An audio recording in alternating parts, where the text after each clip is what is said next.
This was a weekend you spent with him, which started at a strip club in Miami, and you learned quite a bit about him. Warren coming off the arrest for assault, soliciting prostitution at the Super Bowl a couple years ago. He lost his job at the NFL Network. Spending a couple days with him down there, what did you learn about him?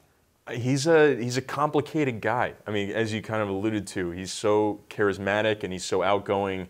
He's got this energy, which is what made him, you know, such a personal, famous football player. He went into broadcasting. From everything you hear, everyone at the NFL Network loved him. And then he gets arrested for prostitution or soliciting prostitute and for alleged assault. And he's just we talked about that incident at the Phoenix Super Bowl in 2015. And now he's transitioning his life. He's working as a concussion advocate on behalf of the CTE Center in Boston, this prestigious, center that's leading the charge in CTE research and head trauma.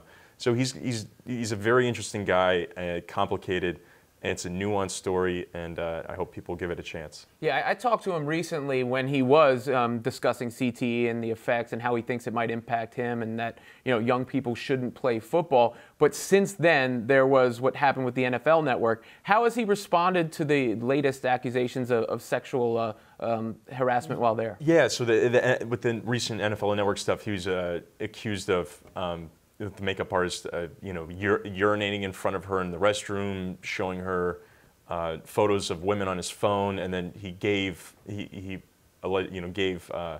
sex toys to members of the makeup staff. And he's responded by basically denying everything except the sex toys. And then he has gone on to say that his his explanation was basically that members of the makeup staff had asked for the toys, and there were novelty items that were designed to look like mascara.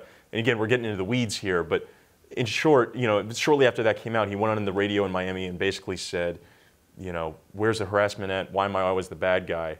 And, where that may not be appropriate behavior, it's alleged, he denies it. It's just this, it's complicated, but his basic reaction has been, this isn't harassment, and he's denied everything except for the sex toys, so.